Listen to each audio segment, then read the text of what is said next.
क्या आप जानते हैं कि अंग्रेजों भारत छोड़ो का नारा देने वाला शख्स एक मुसलमान था। मुंबई में पैदा होने वाले यूसुफ मेहर अली ने ही 1942 में सबसे पहले इस नारे का प्रयोग किया। साइमन गो बैक का नारा भी यूसुफ मेहर अली ने दिया था। मुसलमानों ने भारत की आजादी में बड़ी ही क्रांतिकारी भूमिका निभाई। असहयोग आंदोलन की शुरुआत मुसलमानों ने ही की थी।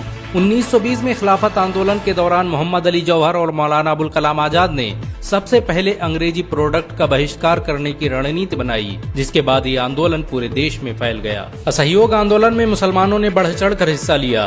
भारत के सबसे बड़े शुगर व्यापारी हाजी सबू सिद्दीक ने अपनी शुगर फैक्ट्री पूरी तरह से बंद कर दी। ये फैक्ट्री इतनी बड़ी थी कि इसके जरिए बनाई गई शुगर पूरे इंग्लैंड में इस्तेमाल की जाती थी। बहुत कम लोग जानते हैं कि बाटा कंपनी भी मुसलमानों की थी, जिसे असहयोग आंदोलन के दौरान एक अंग्रेज ने खरीद लिया था। आपको ये जानकर शायद हैरानी हो कि भगत सिंह का केस लड़ने वाला शख्स भी एक मुसलमान था। बैरिस्टर आसिफ अली ने भगत सिंह का केस तब लड़ा जब कोई भी भगत सिंह का साथ देने को तैयार नहीं था। इंकलाब जिंदाबाद का नारा देने वाले हजरत मोहानी भी एक मुसलमान थे। उन्होंने ही भारत की आजादी की रूपरेखा तैयार की थी। इतिहासकारों के मुताबिक 1857 में होने वाले विद्रोह में 50,000 उलमाओं को फांसी दी गई और लाखों मुसलमान सरेआम कत्ल कर दिए गए। 1857 में दिल्ली से लेकर कलकत्ता की रोड पर ऐसा कोई पेड़ नहीं था जिस पर मुस्लिम उलमाओं की लाशें न टंगी हो।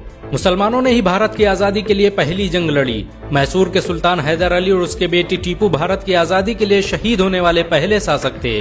मशहूर क्रांतिकारी अशफाकुल्लाह खान सबसे कम उम्र में फांसी पाने वाले भारत के पहले व्यक्ति थे। बहुत कम लोग जानते हैं कि जय हिंद का नारा एक मुसलमान आबिद हसन सफानी ने दिया था।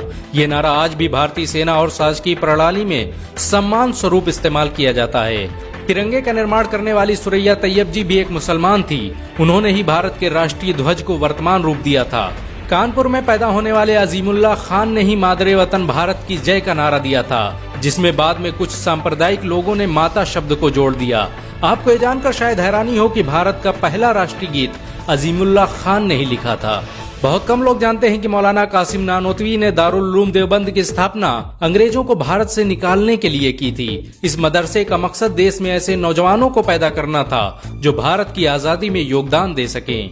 रेशमी रुमाल आंदोलन की शुरुआत करने वाले मौलाना महमूदुल हसन और मौलाना उबैदुल्ला सिंधी दारुल उलूम देवबंद के ही छात्र थे। मौलाना उबैदुल्ला सिंधी ने सुभाष चंद्र बोस के साथ मिलकर भारत की पहली अस्थायी सरकार की स्थापना की थी और वह भारत के पहले गृह मंत्री भी थे।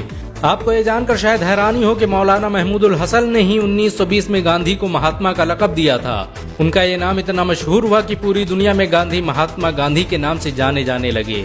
महमूदुल हसन ने ही हकीम अजमल खान के साथ मिलकर 1920 में जामिया मिलिया इस्लामिया यूनिवर्सिटी की स्थापना की थी, ताकि भारतीय शिक्षा तंत्र को अंग्रेजों के चंगुल से आजाद करवाया जा सके। आपको ये जानकर शायद हैरानी हो कि काला पानी जैसी दर्दनाक सजाओं को पाने वाले 90% से अधिक लोग मुसलमान थे। अंडमान निकोबार में आज भी सबसे ज्यादा कब्रें मुसलमानों की हैं। मुसलमानों के अलावा दूसरे लोगों ने काला पानी से बचने के लिए न सिर्फ माफीनामे लिखे बल्कि अंग्रेजों की मुखबिरी भी की। मुसलमानों ने ही अंग्रेजों के खिलाफ सबसे पहले हथियार उठाए। 1772 में शाह अब्दुल अजीज ने अंग्रेजों के खिलाफ फतवा देते हुए ऐलान किया कि अंग्रेजों की गुलामी हराम है और हर मुसलमान पर फर्ज है कि वो अपने मुल्क और देश की आजादी के लिए खुद को कुर्बान कर दे। 1857 में होने वाले विद्रोह की प्लानिंग एक मुसलमान मौलवी अहमदुल्ला शाह ने की थी। वो भारत के अकेले इंसान थे जिन पर अंग्रेजों ने 50,000 रुपए का इनाम रखा था। ये रकम इतनी बड़ी थी कि राजा जगन्नाथ ने पैसों की लालच में आकर अहमदुल्ला शाह की मुखबिरी कर दी और अंग्रेजों ने उन्हें शहीद कर दिया। बहुत कम लोग जानते हैं कि 1857 में शहीद होने वाले 90% लोग मुसलमान थे। जालियांवाला बाग में जनरल डायर की गोलियों का निशाना बनने वाले अधिकतर लोग भी मुसलमान थे। भारत की आजादी का नेतृत्व करने वाले संगठन इंडियन नेशनल कांग्रेस के 9 से अधिक प्रेसिडेंट मुसलमान रहे। गांधी जी ने अफ्रीका में जहां वकालत की पढ़ाई की, वो कॉलेज भी एक भारतीय मुसलमान का था और वह जब भारत में आए तो उन्होंने आजादी के लिए अली ब्रदर्स के साथ काम करना शुरू किया, जो कि मुसलमान थे।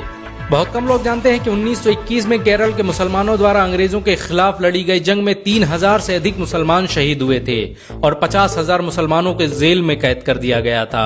ये आंदोलन मोपला मुस्लिम आंदोलन के नाम से जाना जाता है। 1942 में शुरू हुए भारत छोड़ो आंदोलन की रूपरेखा मौलाना अबुल कलाम आजाद ने तैयार की थी। संविधान निर्माता डॉक्टर भीमराव अम्बेडकर को पहचान दिलाने में मुसलमानों का बड़ा योगदान रहा है।